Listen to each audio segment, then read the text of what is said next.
Maging intentional ka sa mga bagay-bagay, lalo na kung alam mo na magbibigay ito ng benefits sa'yo. Karamihan sa atin hindi seryoso sa buhay. Kaya ang nangyayari, dumadaan lang sa kanila yung mga opportunities. Siguro hindi pa sila ready.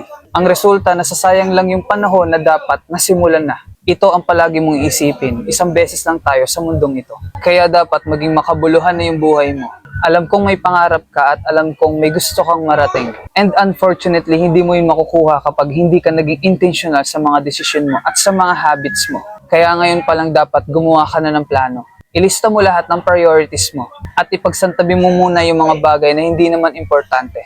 Priority mo dapat yung mga routine na magbibigay ng magandang resulta sa buhay mo. Tandaan mo, hindi mo makukuha ang isang bagay lalo na kung hindi mo ito paghihirapan at pagtutuunan talaga ng pansin. Kaya ngayon pa lang dapat maging prepared ka na at maging seryoso kung gusto mo talagang mabago yung storya ng buhay mo. Again, this is Romeo and follow for more.